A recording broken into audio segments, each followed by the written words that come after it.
going on, everybody? It's Bets checking back in. We got our Week 10 first look video coming your way. We'll go over pretty much who we are looking at each position, who stands out, what happened with particular pricing this week. So appreciate you guys tuning in. Before you get going, hit that like button, hit that subscribe button, and leave a comment below on how you guys did last week. On how we did last week, not so hot. Cashed in about 5% of our lineups, lost probably 95% of our bankroll that we allocated towards the slate. So wasn't good to have no James Conner exposure. I'll go over my top lineup momentarily. Also, check out our guys at Occupy Fantasy. You use these guys religiously. There has been numerous amounts of members who have won thousands of dollars this year on NFL alone. They also do multiple other sports. Check them out in the link below. Tell them I sent you. Match bets as well. New sports book, new type of wagering. It's head-to-head with less juice. So head-to-head. So someone throws down the -3.5 against Green Bay. You can take Seattle plus 3.5, only 2% juice, and you guys just go head-to-head, and basically whoever wins gets the money. Pretty cool concept. Use code DB100 to get a 100% sign-up bonus. Lastly, every Sunday morning, live Twitch stream on the dot, as we go over our free picks and prop bets of the week, and without further ado, let's go!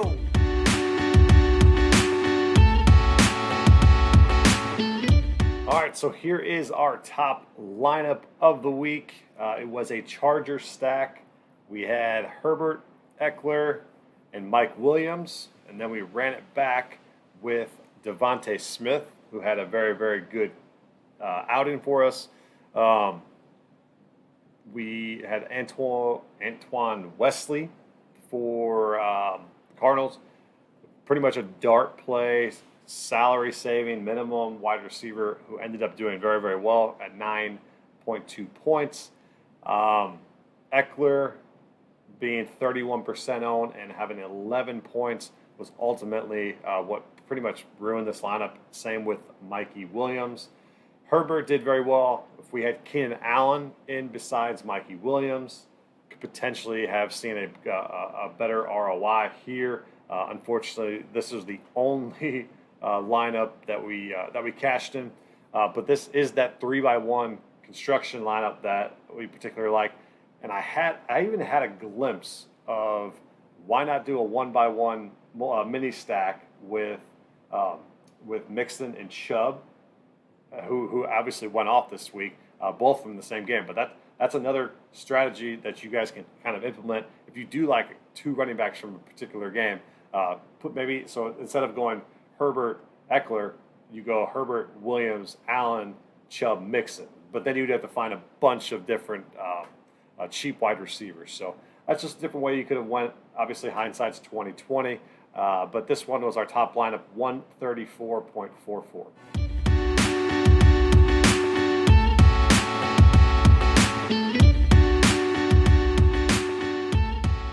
All right, so let's dive in to the slate, see who has been adjusted price-wise, who's got good matchups. First one that sticks out to me is the cover boy himself, Justin Herbert, going up against the Minnesota Vikings defense that just got absolutely thrashed by Lamar Jackson. Pretty much a great game script for Lamar, trailing by double digits early, had to scramble, had to throw the ball deep, ended up having a career day for him. I like Herbert in the sense that he could pretty much do the same thing besides rushing on Lamar, but that's why they have Eckler. So that 3x1 stack in this game is particularly strong. Could be another one that we stack the Charger side, hoping that Mikey Williams gets out of this little mini slump that he's in. I would assume that a lot of people don't go to Josh Allen this week because of what happened. But you do get him as a discount at $7,900. He was $8,200 last week, so $300 there. You're going to see a bunch of Tom Brady this week on the road, but this football team can't stop a nosebleed. So you're going to see a bunch of Tom Brady. I'll see how much exposure I have. I do like him at 7,600. It definitely is steep. Don't know what Aaron Rodgers' status is going to be. Probably going to be off of that game completely. Just depends if Russell is playing or Rodgers. So a lot of question marks there. Dak was horrific. He had the ultimate garbage time touchdown. The ultimate. Otherwise, he was shut out. To be honest with you guys, he was 100% shut out. But he did have 2 garbage touchdowns to Malik Turner. I look for him to do a lot better against this Falcons defense at home. Definitely a missed opportunity for the Cowboys to not cover there or to even win the game outright. So, excuse me. A couple other guys that I particularly like. Wentz has been playing very well. Maybe this Atlanta-Dallas game could potentially be a little shootout there.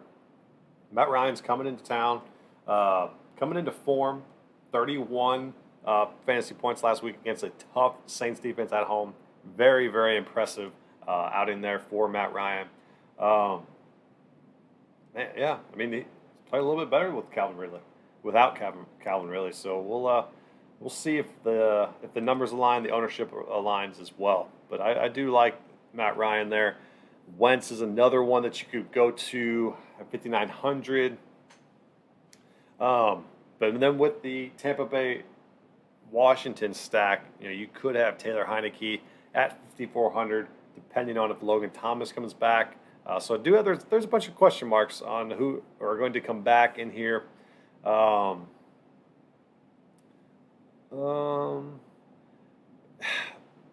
cheap quarterbacks down here, if Taysom Hill starts, he's worth a shot, I think. He's definitely worth a shot against this Tennessee Titans defense. He's definitely the more dynamic quarterback of the two between him and Simeon. I don't think anybody's going to go back to Jordan Love. I'd flare around with an idea of Taysom Hill this week. Flare around with it. And then we also have not breaking news, but Sam Darnold.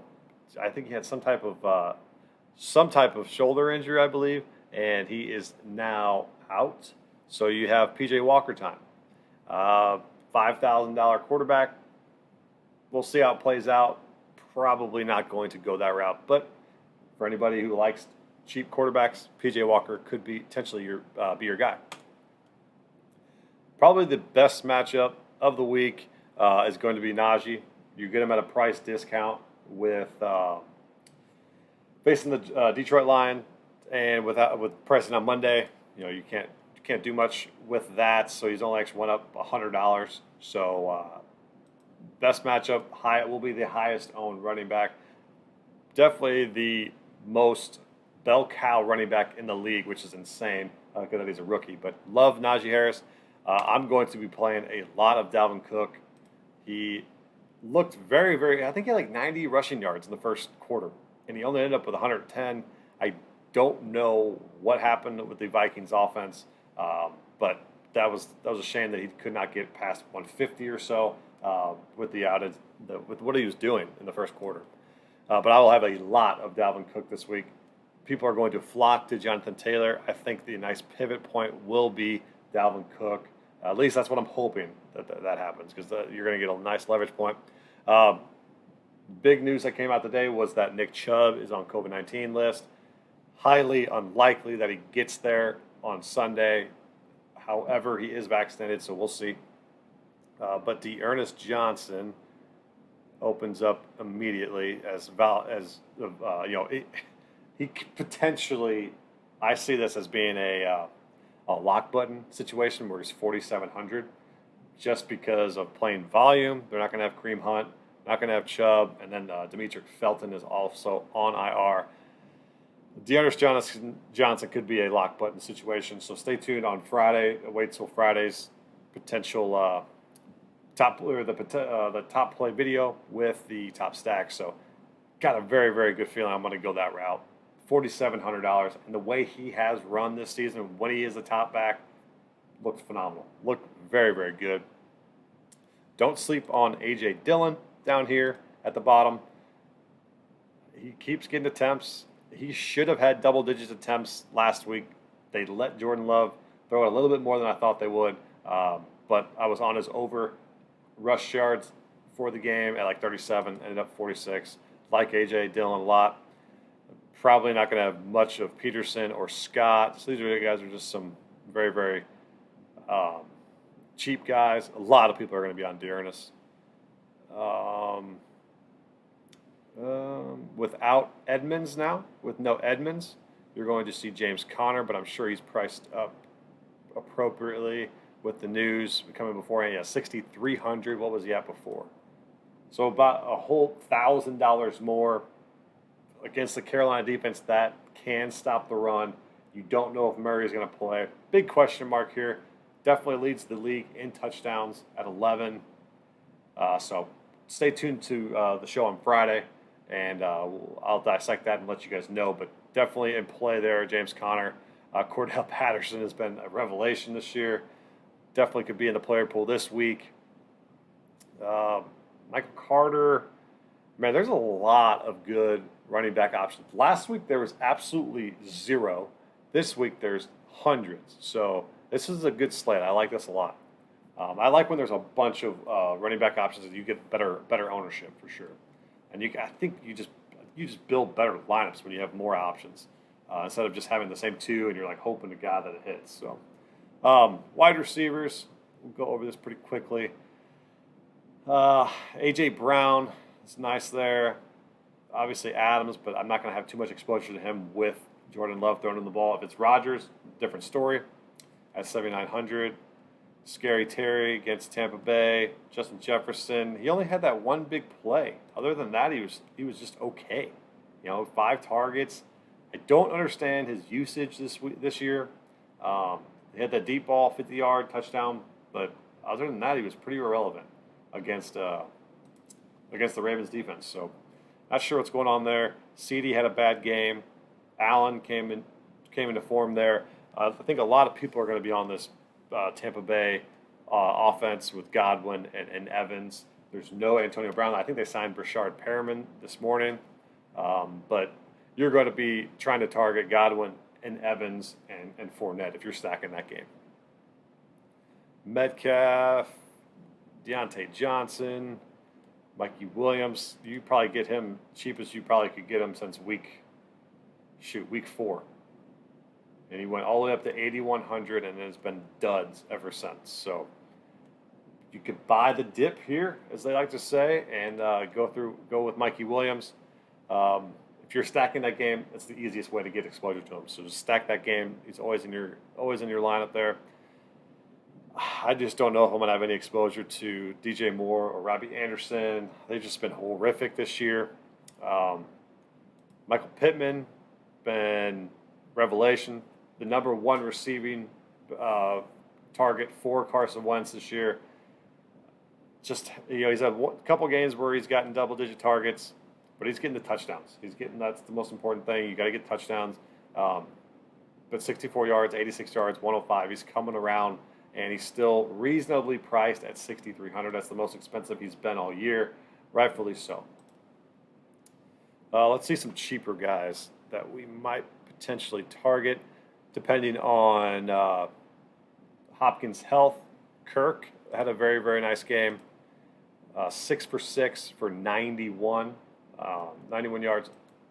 Definitely in play here, especially if Hopkins ends up sitting. Judy had a nice little game. Julio, if you're going to stack that Saints-Titans game, you're going to have exposure to Julio for sure. Donovan Peoples-Jones, cheap wide receiver, 4,800. If you're looking at these splits here, he's going to be pretty popular with 12 points, 29 points, 16 points. So 4,800, most expensive he's been, but now he has a surefire role in the Browns offense. Look for him to be pretty highly owned this week. I'm trying to say. I'm not even going to say his name. I'm just going to butcher it, but he had like 3 touchdowns this past week. 2 touchdowns. Sorry, I have something in my eye. 2 touchdowns this past week, and only on 3 targets. Kind of fluky. I won't have much of him. Sharp, Guyton. Yeah. Tune in on Friday with the value wide receivers. Probably not going to go much to them. There's a lot of cheap running backs, so I'm going to get a lot of exposure to these top guys as receivers. So that's the benefit of a cheaper running back player pool. So definitely the way to go there this week, I think. Tight ends, not a very expensive. You don't have Kelsey, you don't have Waller. Highest guy is Pitts, so 5,800 feeds right into what I just said with expensive running backs, cheap running backs, cheap tight ends. So you can definitely go that route this week. Probably what the field is going to do. That's why we recommend game stacking, so you can continue to be different and hopefully shoot up those lineups. Probably the top guys that I like here, Hunter Henry. He's scored in like 6 of 7 games, 5 of 6. Then you got GOEDERT, who continues to see a bunch of targets, has not gotten the end zone since Zach Ertz is gone. I just still think his price is great for his role. He needs to get in the end zone. I like for him to get in there against Denver. Gronk and Knox, depending on if Knox comes back, I probably won't trust too much of him. Hawkinson, Pitts at the top. Let's see. So FREIERMUTH, baby. He's probably the talk of the town in Pittsburgh. He has gotten an increased role, 7, 7, and 6 target-wise, 3 touchdowns the last 2 weeks. So definitely put him in 3,900. Actually discounted from Monday night, which is insane. Mainly probably because I think it's going to be a run-heavy script. FREIERMUTH is going to be involved. So plug him in a lot of your lineups. Then you have a bunch of value tight ends here. So FREIERMUTH, Dan Arnold, Conklin, and Albert O have all seen increased usage. So these guys could be my potential player pool here. Just 4 of them. And you block them with a cheap wide receiver or cheap running backs and those expensive wide receivers, and see what happens. But I like this player pool option that I'm thinking of right here. So yeah, that's exactly what I'm going to do. I'll tell you guys that right now. That's exactly probably what I'm going to end up doing, unless something fluky happens. But Dearness Johnson opens up a slate, in my opinion. So if you got any questions, hit me up on Twitter @.bets. Throw your suggestion or what you guys think about this slate or Week 9. What happened in Week 9? Throw that in the comments. So appreciate you guys tuning in. Rambled a little bit, but hey, I love talking football with you guys. So we'll see you guys.